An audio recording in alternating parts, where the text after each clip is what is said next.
So what is a mediator? What do you usually think of when you think of mediator? Communicator between two parties.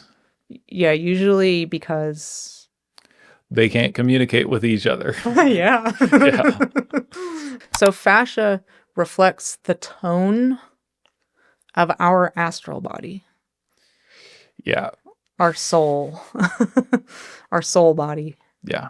Our, the part of us that, has traumas, has been through traumas. The part of us that feels deeply with all of our pleasures and displeasures, our pain, our desire, our pleasure, pain and pleasure, desire, fear, hope, disappointment. All that is living in the astral body. So fascia is literally reflecting to us our soul curriculum. And if we're not willing or ready yet to do that work, that soul work, then we can't change our fascia yet. It will not change. I don't care how many fascia squats you do, or fascial stretching, or TRE, or parter fascia release, or myofascial release, or self fascia release on foam. You will not change your fascia. It's also been shown scientifically that fascia has its own pain receptors, which is also very interesting. What does that mean? I don't know if I know what that means.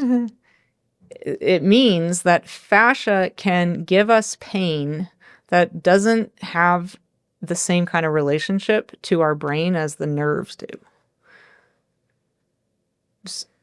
So like it has what you call a nociceptor, which is something that can detect a potential threat. Yes. So fascia is communicating with itself about dangers and threats to us. Right. And okay. So you're saying that tracks with it being able to contract on its own, independent of the brain. Precisely. Exactly. And does this have to do with the spiritual connection as well, I would guess? Yes. Yes. And I don't want to I don't want to go too far down that for sure esoteric physiology rabbit hole in this podcast. But to keep it kind of simple, but still really profound, fascia is responding or reacting with contraction or openness to us, period. Not to an objective, unequivocal threat. For example, me stepping on you. You're not saying, just so to make sure that I'm on the same page, you're not saying it responds or reacts only to us. You're saying, but it definitely does react and respond to us. Because yes. For example, it reacts in response to the environment as well. Exactly. Okay. Yes. Okay. But those reactions, I believe, are going to be just always happening. Yeah. Whether we're tuned in or not, paying attention or not, conscious or not. Whereas then our fascia is also paying attention to us all the time. And it is responding to us. Yeah. So one of fascia's roles is protector. That is one of its primary roles, aside from communication messenger, like communication highway, like a telephone system. It isn't the originator of the signal. It assists in sending the signal. It is the delivery mechanism for the signal, for the communication. But in terms of fascia physiology, meaning what's happening materially in our body to this fascia, it is responding to us all the time. So if you live in a chronic state of fear, your fascia will reflect that. Yeah. If when I step on you, you don't like what's happening, your fascia will contract to protect you. Yeah. And so this is this does tend to break some brains. So I want to stay on this point for a minute, and Stefan, if you have any questions about this one thing, but let me share first. So what tends to break people's brains is that we tend to think that all people respond to threats equally. That we all think that the same things are threatening, and that the same kinds of things are safe or feel good. And that everybody obviously would hate being stepped on because it hurts. But that's not true. About 20% of people love the way it feels to get stepped on. Love it. Love it. Like, Yeah. relish it. Love it. Like, I'm one of those people if someone knows what they're doing. Yeah. But 80% of people dislike it, and it's on a spectrum. But we have this tendency, so this breaks our brains because we think like, well, you're stepping on me. Duh. It's going to hurt. Like, that can't be good, can it? Like, that you could hurt me maybe. So like, of course it would feel threatening. But actually, for some people, it feels like the thing they've been waiting their whole life for, and they cry tears of relief and joy. And is that usually in an instance where, hey, somebody has been needing a lot of physical support and they finally got a need met? Yes, often. Yes. Yeah. And if that doesn't happen, well, I'm guessing it often means like, it doesn't mean that somebody doesn't need physical support, but there's something else that's in the way of allowing that to happen. Yes. So I've been saying for over a decade that there's a gatekeeper to the world of fascia. Yeah. And we have to get through the gatekeeper before we can make changes to fascia. So fascia won't change just because we want it to or perform certain techniques. And there are a lot of reasons for this. It's not just the one I'm bringing up right now. But the one I'm bringing up right now is the most important to understand, is that you, the soul and spiritual being, not your brain, not your nervous system, not some part of your organism that you, as a soul and spiritual being, have no relation to. You, not your brain, not your nervous system, is what your fascia responds to. You. Yeah. And the moment you change, your fascia will reflect that. And this has been the most interesting experience in my practice of like, I'm literally stepping on people and they change. They have a state change, a metanoia, a literal psychological, spiritual, and physical transformation. They're no longer the same person. Something has just changed. And their fascia changes under my foot, like literally while I'm stepping on them. It's the wildest thing. It's so crazy. So that sounds really dramatic but like what's an example of that? What does that look like? Because I don't think I've ever experienced that underfoot, but I'm also not a skilled practitioner. I know what I'm doing, but I'm not like, you've stepped on thousands of people. Yeah. Like what is that? Well, there's the Desiree story, which comes to mind, which is the like most famous story of this, where during the first session, when I was stepping on her, her fascia was just like rigid and like strong and unyielding. And I was thinking that there would be more fascial adhesions in the right leg. So she had left-sided hip pain for many years and was coming to me 6 months post-op for hip replacement surgery. And the surgery didn't fix the pain like it was supposed to. She'd been in pain for 17 years after breaking her hip when she was 19. And so I was expecting her right leg to be more fascially adhesed because she probably would have been compensating on it, taking weight off the left one. But that's not what happened in the first session. Her left leg appeared more fascially adhesed. It let me in. We were getting clunks. There were no clunks in the right leg. And I'm really good at finding them. Yeah. And then I asked her in the second session, or I told her, you've had to be really strong for a long time. There's nothing actually wrong with you. On the MRIs, the doctors all say you're fine. The hip replacement surgery went really well. So I'm wondering if you could let go now, because I promise you, you're okay. And I got you. Like, you're going to be fine. And she just started crying for the first time in a long time and cried for like every day for like 6 weeks. But when she came in for that third session after that, her fascia was completely different. That's not an example of it changing literally under my foot. An example of it changing literally under my foot is often, it's hard to describe what's happening because I'd need to tell you this person's story and why it was hard for them to be doing what they were doing with me, with the partner fascia release. But it often involves traumas, physical violations, sexual violations, something where their body in the past was violated and they didn't feel safe in their body, especially with people touching them. But I helped them get to a place where they could make a decision to tell me to back off or say something to me that they wish they could have said 20 years ago to somebody violating them, where we actually acted out together while I'm stepping on them. Yeah. And I'm still stepping on them and they're still moving under my foot, and they just start bawling, or they just get through it or say something they didn't say before that they needed to, and bam, their fascia, like I just got their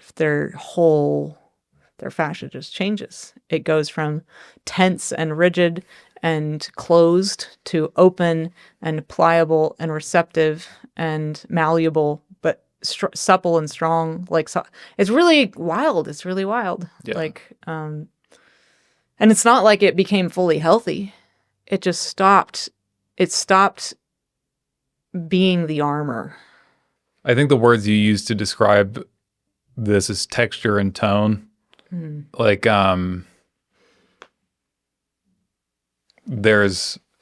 what you're saying is like somebody could still have texture issues, quote, like adhesions in their fascia, but like the tone of it is completely changed because they are completely changed. Precisely. So fascia reflects the tone of our astral body. Yeah. Our soul. Our soul body. Yeah. The part of us that, has traumas, has been through traumas, the part of us that feels deeply with all of our pleasures and displeasures, our pain, our desire, our pleasure, pain and pleasure, desire, fear, hope, disappointment, all that is living in the astral body. And so depending on whatever's living in your astral body gives your fascia its tone. And this is a musical term, which makes complete sense to me.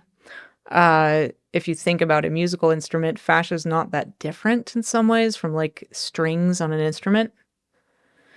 And I think that's really fascinating. Just a quick interjection, because that's where I feel like it's also close to my ear, but I feel like when I release fascia on my neck, or like, what we just did, that's where I have the most access to being able to experience what actually sounds like a sound. It's like a tone, and these are like strings. Interesting. Like you hear something. Oh, yeah. Because it's close to your ear. Yeah, definitely. Yeah. Like, if it doesn't feel magical. It feels like I just hear something. Yeah. Well, what I'm actually pointing to is more esoteric and hidden from everyday senses than that, which is like, if you imagine, are you carrying in your soul resentment and bitterness and rage and a vindictive attitude, or self-victimization or blame, or, any of those things from past traumas or wounds or hurts.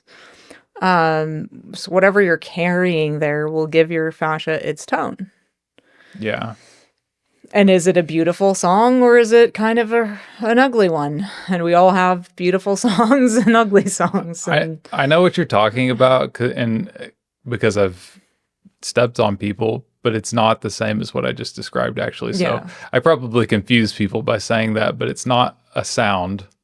No, there's sound vibration that happens in the body, but it's the way that I experience it, and I think you too. You tell me if I'm wrong about this, but it's a feeling. Like if you're stepping, you feel something fundamentally different. That's not a texture. Yes. Yeah. And healthy human beings, regardless of how much pain they're in or how sick they are, you can be healthy and and at a spiritual level and be physically ill. For sure. In my opinion. You can be healthy, like sound. You can be of sound mind and sound in your soul. Yeah. You could be in harmony with what is, not in resistance to it. So you can have cancer or extreme chronic pain or a life-threatening illness of another kind and be in harmony with what is. And when you are in harmony with what is, your body is like it's like finely tuned. It's it's not in resistance to what is, and therefore it's, quote, singing a beautiful song. It's expressing something beautiful through pain, through illness, through hardship. That is beautiful. Like that. Yeah. Why do we like music a lot of the time that is sorrowful, melancholic, heartbreaking, or joyful and celebratory, right? There's usually a story that goes with it, and that's why we can feel it. Yeah. But some of the most beautiful things to us on the planet as human beings, I believe, are when people refuse to become evil or refuse to become bitter and resentful despite their difficult circumstances. That is a beautiful thing to behold. Yeah. And so we can express that beauty through our physiology. It's energetic.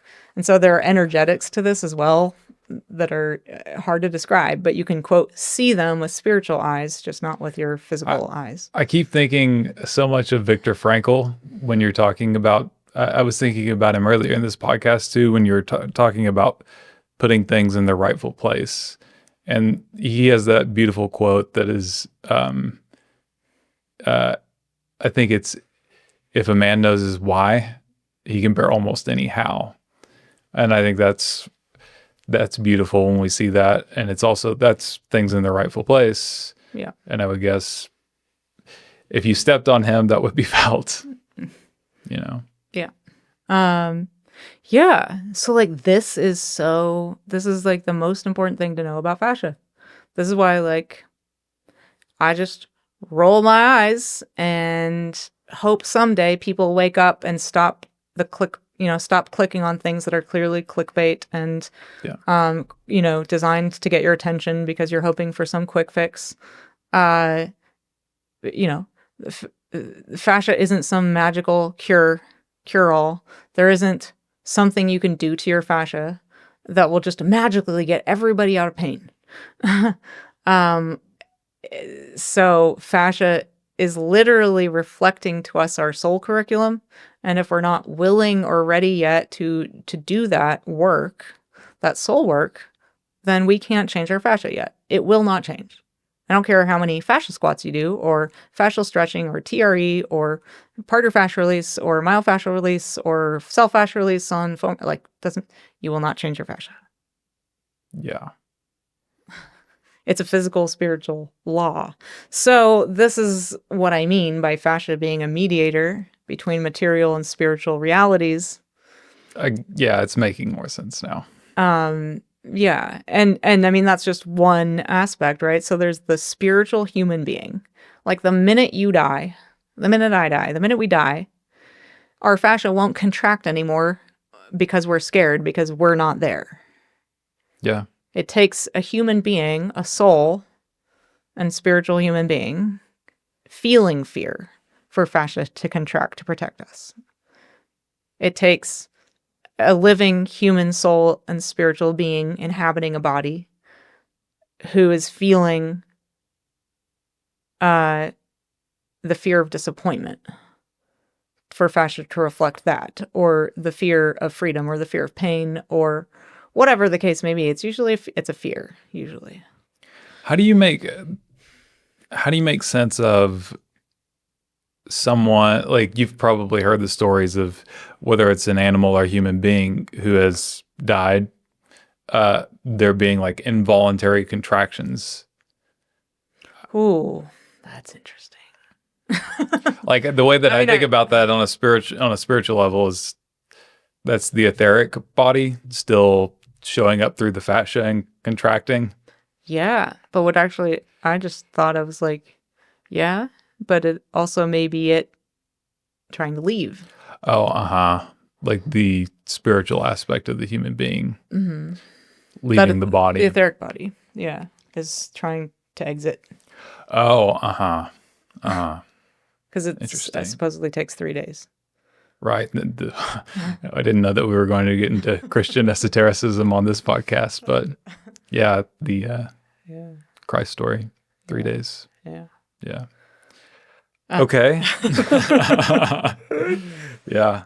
But like, okay, so let's bring it back to some science, because that's also really important. For sure. Fascia is almost as strong as steel. It can withstand up to 2,000 pounds of mechanical force without deforming. So it will not change easily. So if you understand how to interpret what I just said, then you will know that fascia will not change easily because it can withstand up to 2,000 pounds of mechanical force without deforming, which means it can withstand up to 2,000 pounds of force without reforming. Yeah. Without changing. Right.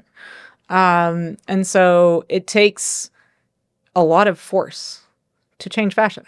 And this is a very inconvenient truth that a lot of people don't want to admit. But I believe I believe that's just simply the truth. You mean if you're just using force? What? Like, when you presumably you don't weigh over 2,000 pounds. Yeah. Right. So there's something else happening there. Not that force isn't needed. So fascia will change given certain conditions. If you do not meet those conditions, it will not change. Given other conditions, it will refuse to change because it will be in protect mode, as we just talked about. So if fascia goes into protect mode, it's protecting you probably from the thing you're trying to do to change it, literally, which is kind of hilarious. Right. It's like, you're trying to change me, says the fascia, but you, the soul and spiritual being, feel threatened. You're afraid. And an afraid body is not receptive to change. This is why it has fascia release done well, has so much potential on both sides of the spectrum. To harm or heal? Exactly. Yes. So partner fascia release as a tool can be harmful or helpful, just like a knife. You can use a knife to cut vegetables and cook a delicious meal, or you can use a knife in a really violent way. Right.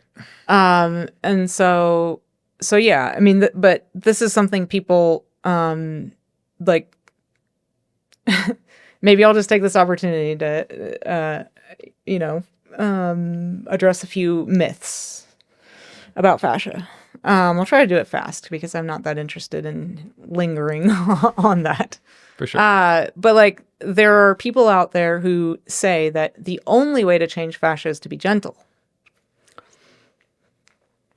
But if fascia can withstand up to 2,000 pounds of mechanical force without deforming, I'm not sure that gentleness is going to change fascia. However, and I'm not saying we should be violent. And when I say force, I don't mean violence. I don't mean forcing. What is a force? Mechanical force, radiant energy is a force. Thermal energy is a force. So we'll come back to that.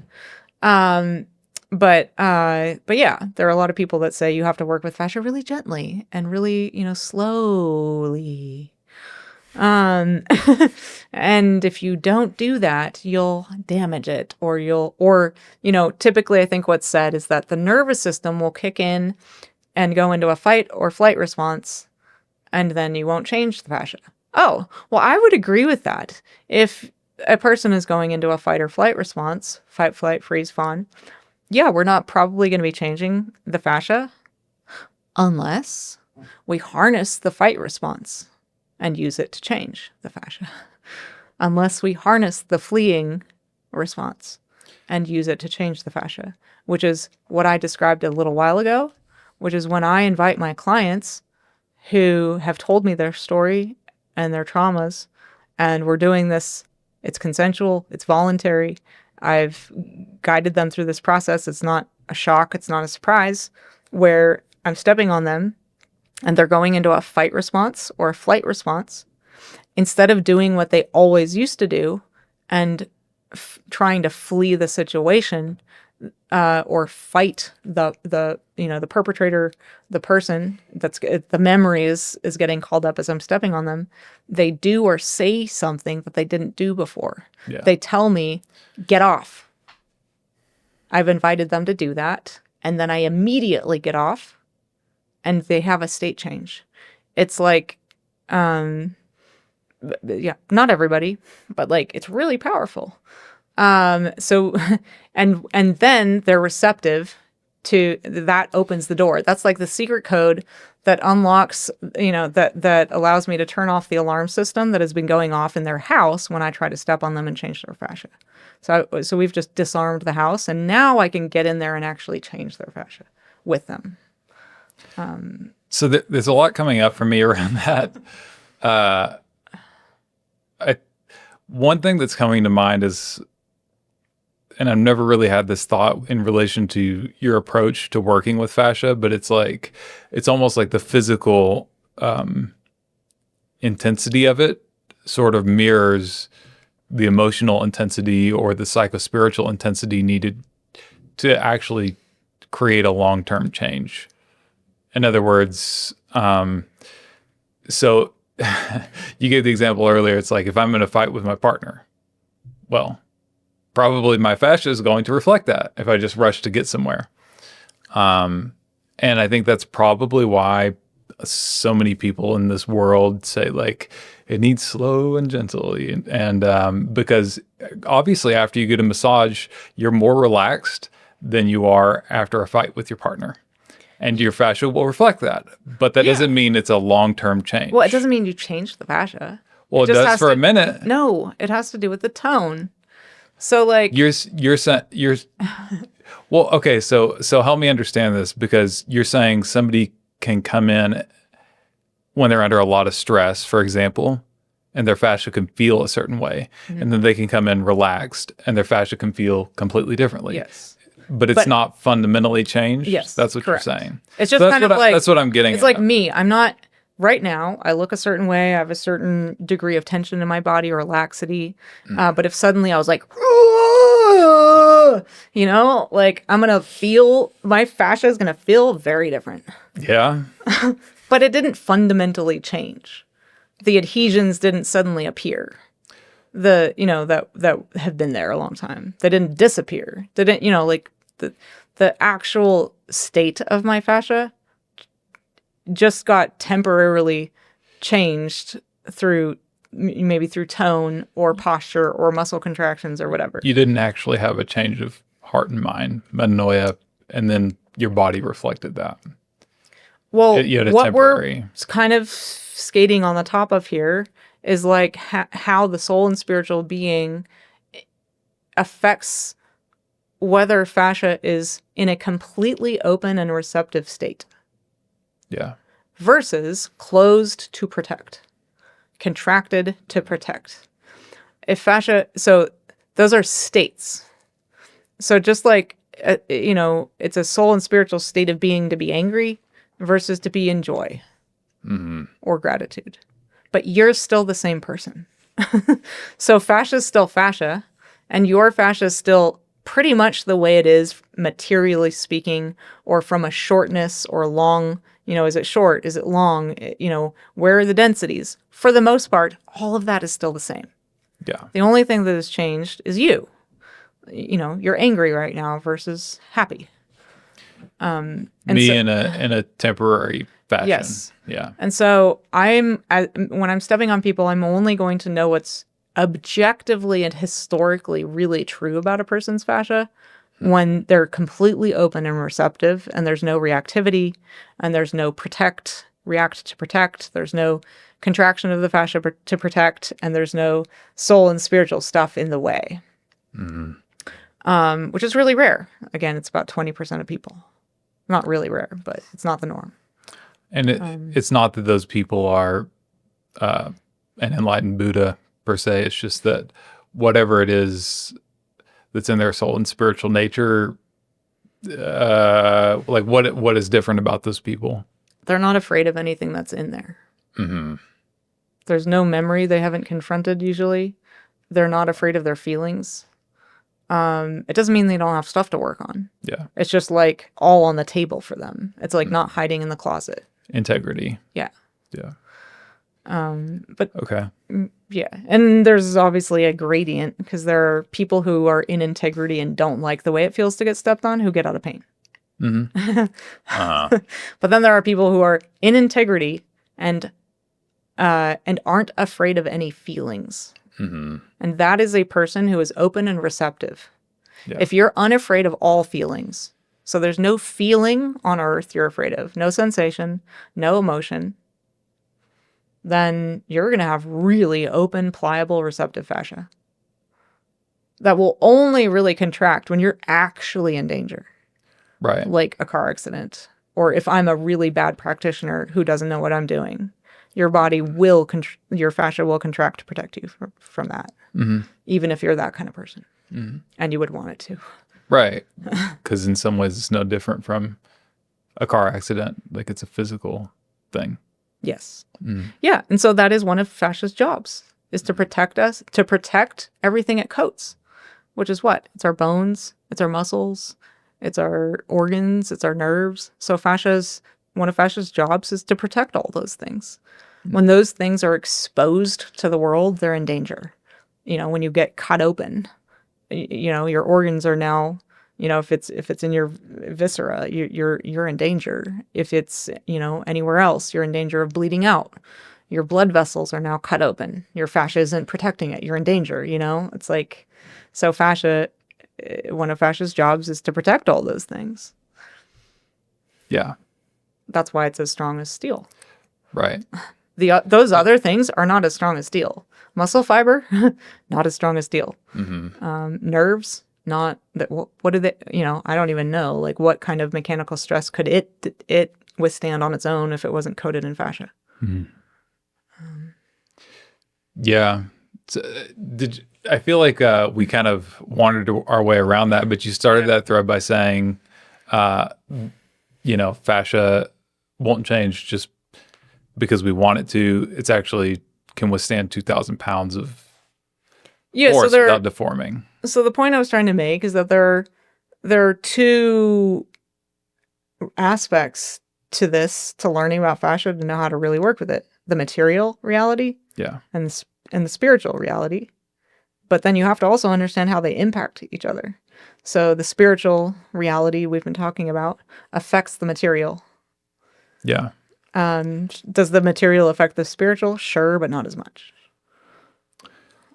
Oh, interesting. Well, see, that doesn't fully land. That doesn't fully land with me, but maybe in a way it does, because I'm getting a little bit abstract now, because I believe human beings are free, and in that sense it lands with me. But where my mind goes is like, well, yeah, but if, for example, if somebody encounters a poison, it has a pretty profound effect on their spiritual being. Sure. When I'm talking about fascia. Like the material, spiritual reality, that fascia mediator between material and spiritual reality. Gotcha. I mean, it's the mediator. It's also material in nature, but there's a lot happening that I would argue is esoteric, hidden from that's happening, that we can kind of barely conceptualize. And a lot of science has been done on the more mysterious aspects of fascia, but not a lot.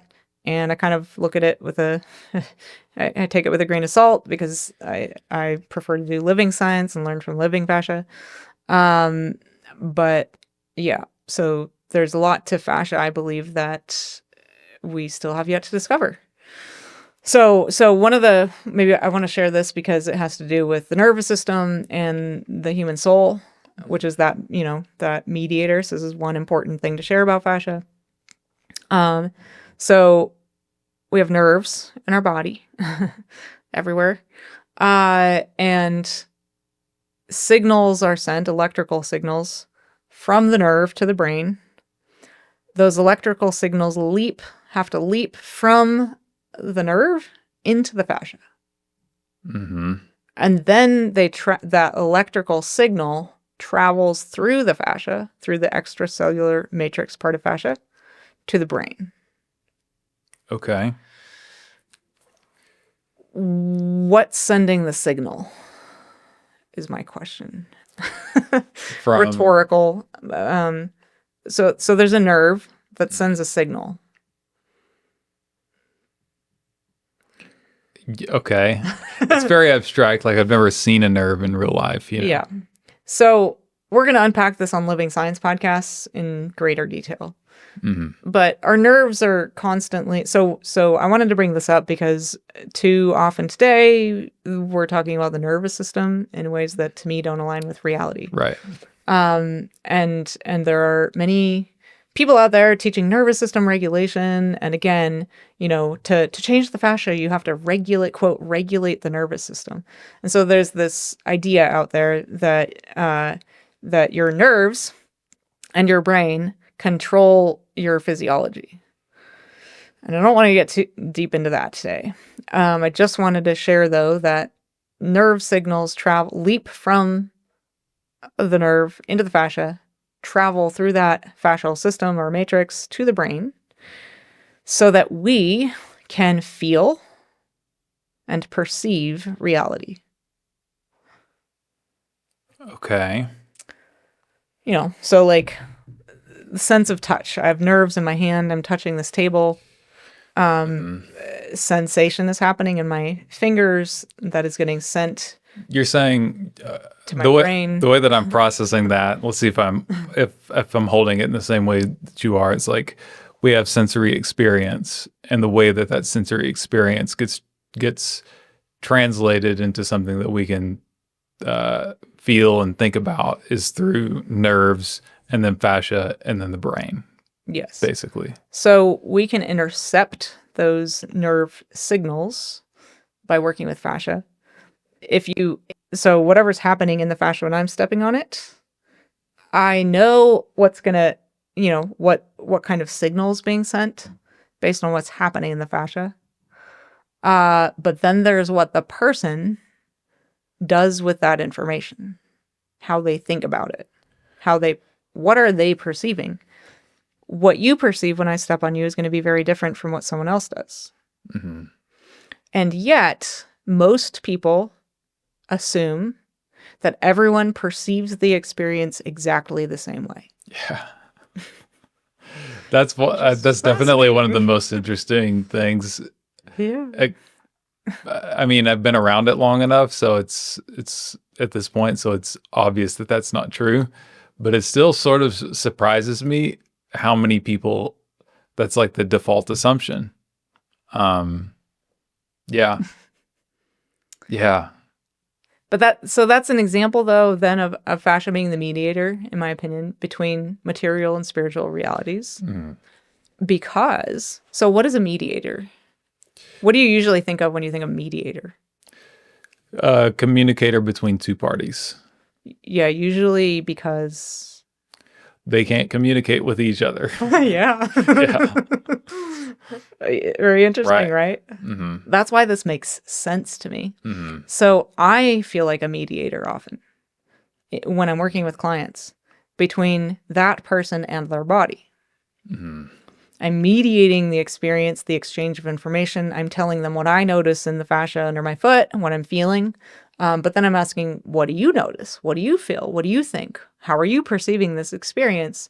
But then we have to kind of like work it through, because sometimes I might say, I'm noticing something in your fascia that doesn't really align with what you're telling me you believe about the experience. Like, for example, the one I just gave, because someone might say, like, I might notice that someone's tensing up and say to that person, hey, do you notice, like I might ask them, do you notice that you're tensing up? Mm-hmm. And they might say something like, yeah, it hurts. Like, yeah, you're stepping on me. Yeah. What they're actually saying without saying it explicitly is, duh, anyone who would be getting stepped on would be tensing up. Yeah, for sure. And that's not true. Mm. And so now the moment that happens, I'm a mediator between objective and subjective reality. You are a mediator. Yes. Mm-hmm. But so is their fascia. Mm-hmm. And so because their fascia is the mediator, it's mediating communication between that person's body, where they have nerves, and the way that they, as a unique soul and spiritual being, are interpreting what's happening, interpreting the felt experience, the sensations, the emotions, the feelings. What's happening? I see there are like, No, I'm just not. I'm not sure how much I'm following that. oh, really? Okay. Yeah. What? I think I got lost a little bit when you were saying you were the mediator, but you were also giving And an so is example Fascia. of. Okay, so here's how I'm. There's something that you wrote in your notes about the 5 kinetic energies, and so the way that I'm sort of framing all of this is like there's the outer world, and then there's our body, and really it's kind of made up of the same stuff. And fascia is a part of our body, but it's unique in some way. And so then we have the soul and spiritual element. And so our soul and spiritual element, maybe through fascia, can experience both itself being reflected back to through fascia and the body or something like that. It's like, okay, if there's something I'm not prepared to feel, in some way that gets reflected back to me, like I have an experience of it. And that's done through fascia. Well, This is where like when we started the podcast, I was like, I don't know if I understand it. Well, good. Great. That's why we're here. Yeah. So, and I do believe these are difficult concepts to grasp because it requires thinking with reality. It requires having the imagination for reality. Which is something we usually have to cultivate. You're saying I haven't? I don't know. It's not for me to say. Well, let's find out. So, if